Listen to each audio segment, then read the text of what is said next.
All right, you're listening to Table 12 Podcast. Danny Barr, Paul Marino, Rob Klein on the board, gentlemen. How's everybody? Good afternoon. How was everybody's week? Uneventful. Yeah, it was good. That's all you got? The only thing After last week, we did like 3 shows on it, but now you got nothing. Nothing really went on this week other than I invited Rob out he wanted him to go out for a drink. He didn't show because he was doing this. He says I never invite him anywhere, and he had to clean his attic out. But other than that, That old excuse. yeah. Well, I had Boy, people. if I had a nickel every time I used that one. But I don't want to be accused of not inviting people. You say you accuse me of not inviting you to places, and And you still don't. Well, I Obviously, you invited Rob. You didn't invite me. Well, I invited you on the same text, so you should have seen it. Oh, it was a text invite? I totally yeah, forgot you guys about had a it, whole actually. conversation. Yeah, no, you said you were going to go Thursday and Friday. No, and I said I can't go till Saturday. Rob said Friday. You said Thursday. no. I only go Thursday and Saturday. You were a little abrupt about it. You weren't leaving any room for discussion. Let's put it that way. Well, because I already had my couple days planned out. I don't like to deviate once I have the plan. I try to stick to the plan. You actually plan out going to the cottage. Well, because I have certain days I have other obligations. So I actually, I had it in my head to go Saturday. Well, in your defense, yeah. Don't mean to interrupt while you're talking. Right. Don't mean to talk while you're interrupting. Yeah, okay. You've made it very clear you don't go on Fridays. Nah, it's too crowded. Right. Nobody ever goes there anymore. It's too crowded. So that old guy. We all go there. I know. That was a Yogi Berra-ism. Oh. He said the restaurants. He said you don't go to the restaurant no more. It's too crowded. Nobody goes there anymore. So. Right. Well, I just said, I figured I put it out there on you, the three of you. Well, three of us. Rob is the one that put it out, saying let's meet on Friday. Right. But you didn't respond because you don't go anywhere. Well, that's crazy talk. Well, you don't go I don't anywhere. go out. No, I know that. You were planting seeds, and today you were putting mulch down, so you can't plan that far ahead. I did a lot of work this weekend. Rain or shine, did a lot of work. Planting seeds, laying down hay, mulching, digging, weeding, mowing. That was my weekend. Is there any witnesses to all this work?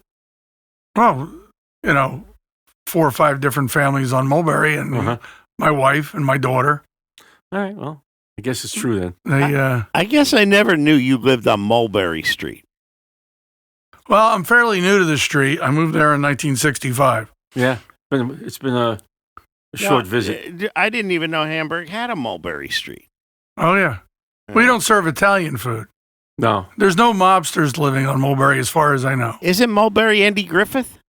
No, that's Mayberry. Oh, Mayberry, yeah. Mulberry's like, Mott Street and Mulberry down in Little Italy. Okay, you lost me.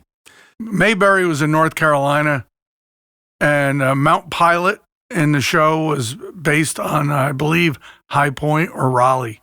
Right. No, High Point. Yeah, because Raleigh's mentioned, yeah.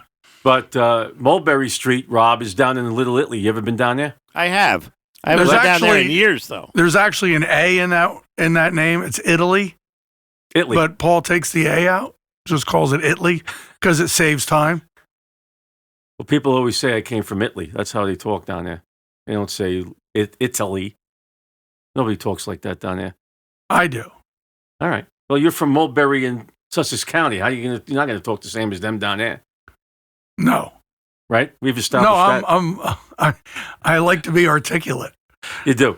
When I listen back, I always think how better you sound than me because nah, my voice is shot. You sound very articulate and what do you call it? You enunciate well. Well, I'm from Sussex County. We don't have accents here. Yeah. Well, it's the truth. We don't have an accent because we live on the border of New York and Pennsylvania. But I picked up some of your lingo, like down below. Now I say that when I'm going down. Yeah, everybody used to say that. But you're going down below tomorrow? Right. To the florist? Yeah, I'm going down below. Now I say it. Everything south of the Butler Bridge. Yeah, down below. Is down below. Well, that way we don't have to remember the names of towns or know where anything is. Yeah. It's just easier to say down below. They used to say that in the Robert Redford movie when he was in the mountains. Jeremiah Johnson. Jeremiah Johnson. He used to say, down below, Well, he's on a going- mountain. That actually means something. You're right. But you people up here took the same thing and you put it into. Well, because Sussex County. we're on a mountain. You are, yeah. But you just said that Jeremiah Johnson was on a mountain, Yes. so it's the same thing, no? Yeah. The only thing that's a little different in Hamburg is we have an Upper Hamburg and Lower Hamburg. Yeah. And Upper Hamburg does not mean Northern Hamburg. It means up the hill. Yeah, because you're actually south of me, and you're on the top of the hill. We're on top of the You hill. got Cloud Crest, you got Mulberry. Right. And then where you live is Lower Hamburg because you're in the valley. Right. But I'm in what you call Green Acres, what they used to call it over there? Penny Rock. Penny Rock. Yeah. Still called Penny Rock as far as I know. Yeah. But unless enough of you fence cutters moved in, and next thing you know, Cloud Crest isn't Cloud Crest anymore, and Penny Rock isn't Penny Rock anymore. No, they still call it that. I just forgot if it was Green Acres or Penny Rock. I couldn't figure it out at the time. Green Acres was a TV show. Right. But yeah, so it was a busy weekend. It was very busy. It was a good weekend. Got a lot done. No trip to Syracuse, I got to tell you.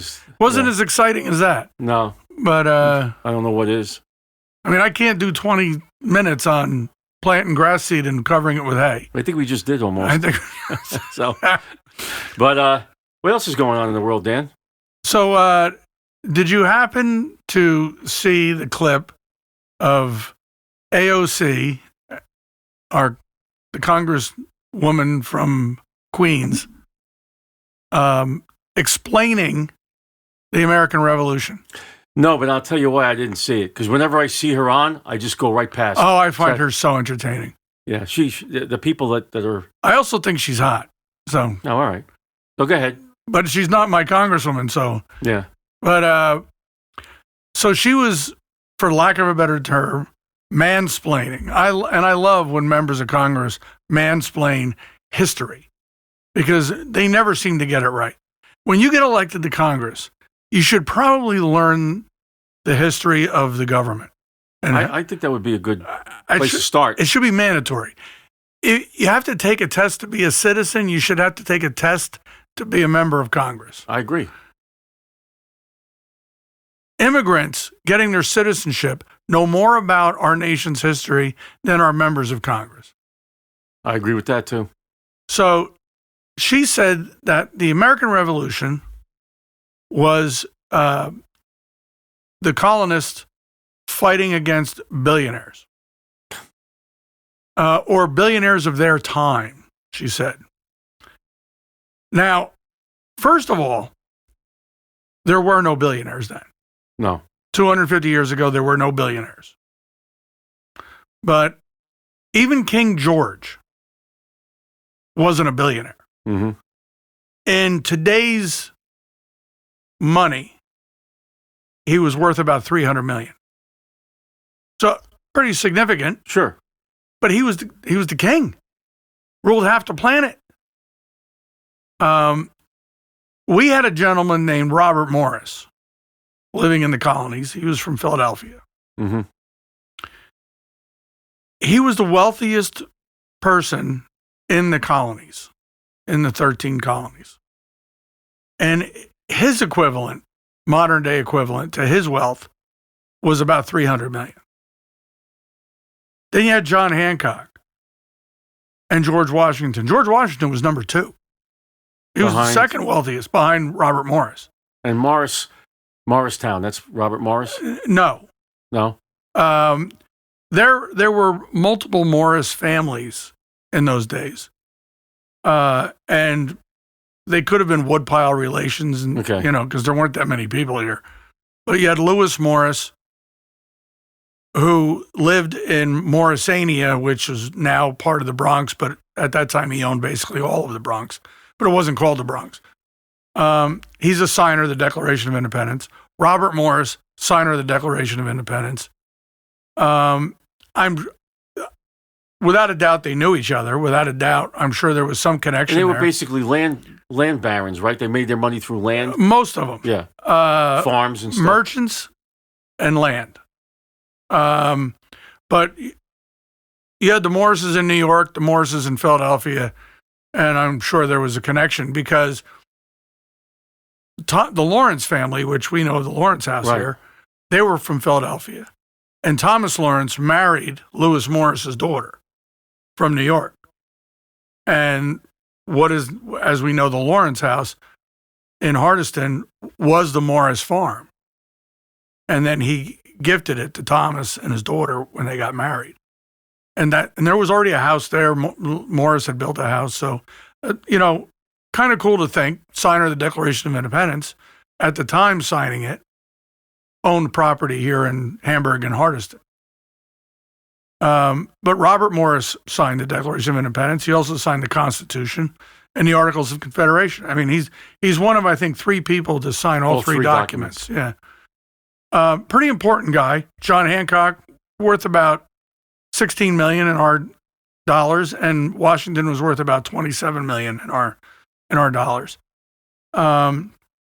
Yeah, I'm going to say that the colonists were not fighting against them. No, they weren't. Considering that they all pretty much put their necks on the line for our independence.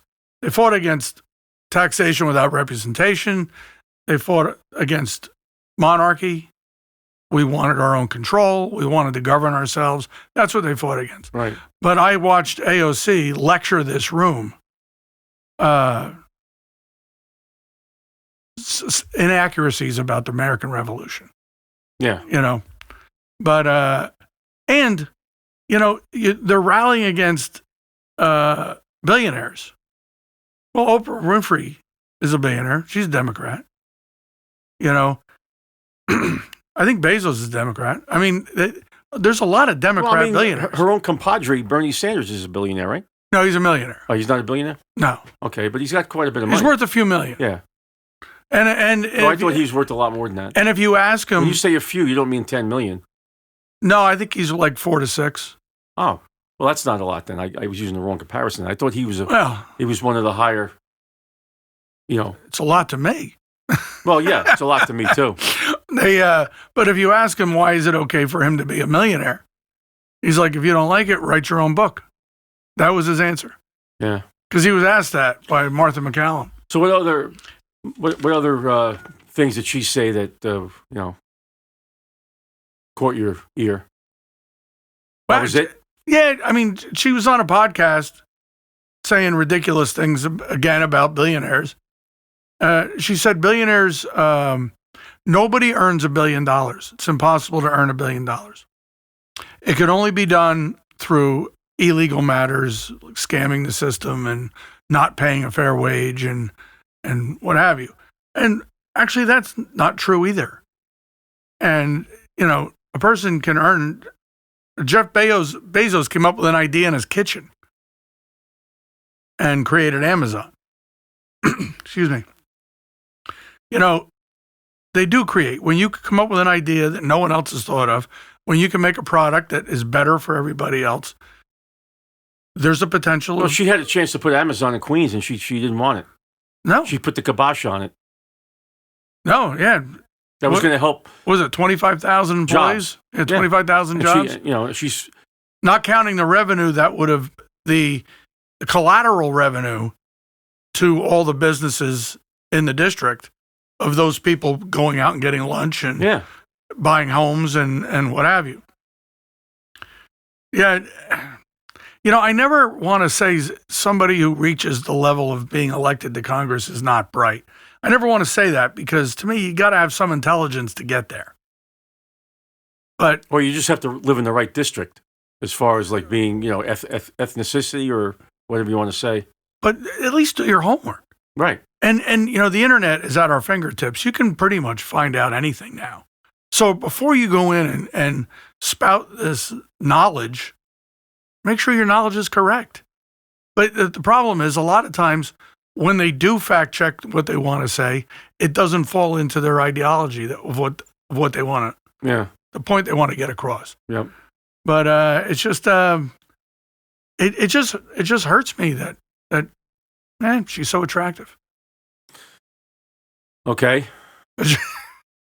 Well, yeah. But again, she has a district of 100,000 people, but yet she makes decisions that affect 350 million. Yeah. But she only has to rely on the 100,000 people voting for her. to get elected. Yeah. I think is she going to challenge Schumer's seat? And what was? I don't know. She was asked. This podcaster was horrendous, by the way. When you see these clips from these podcasts, and the guest is saying something ridiculous, and the podcaster is just nodding in agreement and agreeing with everything they say, it's just, to me, it's embarrassing. But they asked her if she had plans of running for president someday. And her answer was, no, I set my sights much higher than that. What else is higher than that as president? I have no idea. I mean, come on. I have no idea. I don't think she does either. I don't think so. She really doesn't. I think she was just being flippant, but crazy. Well, she probably just meant to, like, she didn't want to commit to it. Just say, I'm not ready to divulge it. Well, that would be the intelligent response. But, it took 250 years for the United States to have a billionaire president. Yeah. And is that the whole premise behind why they don't like billionaires? Because he's the president? Well, I think because over the last 20 years, say, the number of billionaires has gone up. So now, and they've all become millionaires. So they can't rail against millionaires because they've all become one. Yeah. So now you have to go to the next step. Higher. Yeah. Right. And to me, the fact that, once you reach a certain amount of wealth, your wealth is a runaway train. You're making money whether you want to or not. So there's no controlling it. Like, they're criticizing Musk now because he's going to be the first trillionaire. And yeah, he's going to be. There's no way to stop it. If he stopped working today, he'd it's just still automatically happen. Yes, because his wealth just compounds so quickly. Yeah. There's no way to stop it. He's worth like $800 billion now. That's amazing. Wow. It's crazy. But the 200 million, the other 200 million he needs, or 200 billion that he needs, it's going to happen. It's in just the near going future. up from, just from the normal making of money. I'm going to say maybe 4 years ago, he was worth 200 billion. Yeah. And his wealth has quadrupled since then. Because it's all, accumulating. Right. Just by a natural. Just by interest. Right. Yeah. Yeah. It's nuts. But I just found her interview very entertaining. Yeah. I really do find her entertaining. Probably for all the wrong reasons. Right. But I do. So the attempted assassin, pled not guilty. From the dinner. From the correspondence dinner. And so he's not guilty of attempting to assassinate the president. According to him. Right. That's what he's saying. He's not guilty. And in the same hearing, his defense attorney requested that Jeanine Pirro and Todd Blanche recuse themselves from the case. Because they were at the dinner. Because they were at the dinner, so they're considered victims. Well, if you're not guilty, then how could they be victims? There's no victims. Right. That's right. One of those things I need explained to me. Well, they're going to be able to prove, well, he actually never took a shot at the president. No. Is that he was just there to shoot a guard, the guard that got hit. Right. He was only after him. You can't prove that his target was going to eventually be the president. That's their only defense, right? I guess so. It would be a good one. Nothing would surprise me on anything. So it's like the guy in Florida that was outside the fence with the rifle. He could have just been shooting birds. They're still looking for OJ's killer. They were looking on the golf course for a long time. So. Well, they ought to read his book. I didn't read it.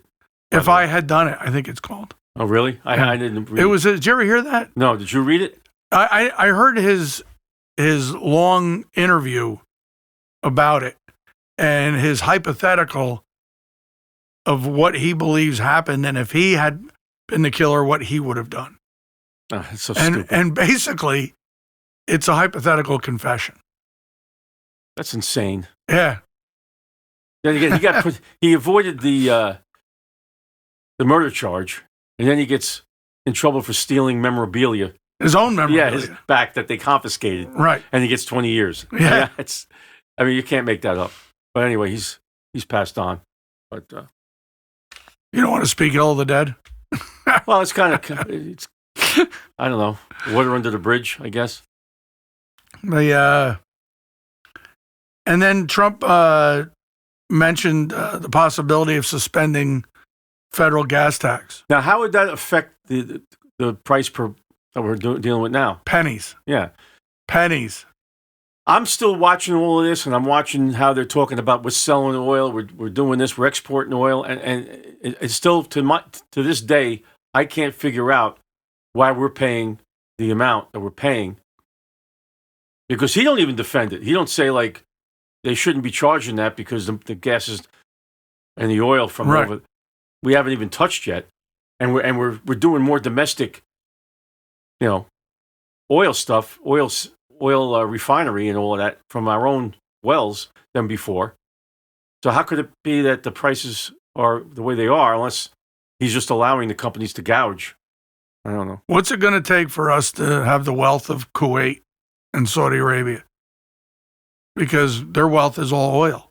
Yeah. And if we're the number one oil producing country in the world right now. I don't get it. I still don't understand it. No. But you look at gas tax and you hear Newsom and other Kamala Harris, other California politicians complaining about the price of gas. California has the highest gas tax tacked onto their gallons than any state in the country. It's almost $1. Almost $1 a gallon is tax. Just tax alone. Crazy tax. Climate taxes. Just just insane. So their gas would be, they get the highest gas prices in the country. They're like $8-9 a gallon now. Wow. We've got, I looked us up, we're at like 42 cents a gallon is tax in New Jersey, of all the taxes combined. Yeah, I think they want to raise that again, though, too. But I remember that when they tacked on 23 cents or something for roads and bridges. Yeah. And I'd have to say there's a lot of road and bridge work going on in this state. Yeah, there is. You get stuck in the traffic. Yeah. But the Hormuz Straits, they're still being blockaded. And I think France and England are sending warships over to help keep things opened up, trying to assist us a little bit. I don't see, and anytime you see a clip from an Iranian foreign minister, or whatever you want to say, they act so arrogant. They're acting like, you better not do this to us because you're going to have the consequences. And then when I hear from other people, they're kind of stalling. They're stalling on this negotiation stuff, which is what they always do.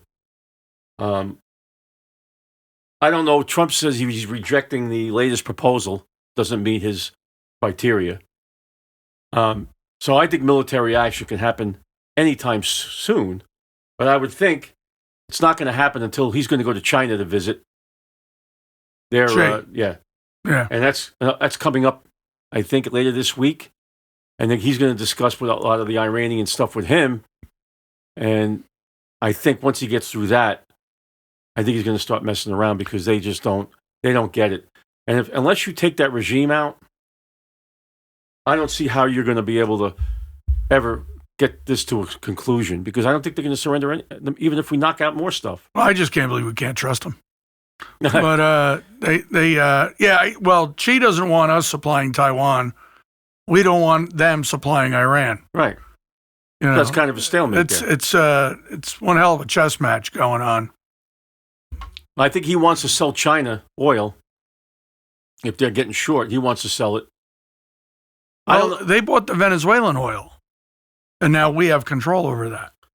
I don't know what'll come out that's going to change anything out of that meeting. I don't know if you know anything that what you think that could come out of that would help the situation. I don't. I just think it's the dog and pony show basically, and I'm not sure that they're going to commit to anything to help us or. I don't. Well, it's tough when you're negotiating with people that you can't trust. You have Putin, Xi, and the Ayatollah, and every one of them lies. And, watch while Trump's over there and negotiating with Xi, watch China go after Taiwan, because that's what Putin does. Putin sits down to discuss a peace treaty, and while he's discussing it, he bombs a hospital. Yeah. They're all just evil people. Yeah. So I don't know. It seems like really nothing's really progressed.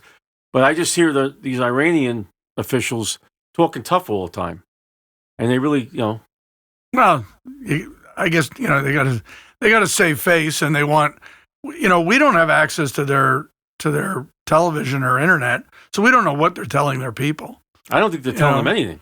But yeah, I just love when our press takes their word on stuff. Yeah. Well, that's not what Iran said. Because they rather support them than us anyway. So most of them. I just think they support anything that conflicts with this administration. Yeah, that's true. Yeah, doesn't matter how ridiculous it is. We're just going to conflict with it. So I don't know what the resolution's going to be. I really don't. Can you get back to me on that? Well, we just have to keep an eye out. I don't know what else to do. They're not calling me up and giving me opinions. So, and you know what? I called Jack. That's bullshit. Jack Keane, but they never got back to me. He retired. Well, he's just a talking head. You need someone on the inside. Yeah, I can't get that. You used to have those kinds of connections. I don't have that. What, are you kidding me? During Hurricane Sandy, I'm out front watching a transformer blow up, and one of my neighbors says, "Can't you do something about this?" Yeah. I'm like, "Yeah, let me make a call." Yeah. I can't believe I've been sitting here without power for 12 days. Damn it, when all I had to do was make a phone call. Yeah.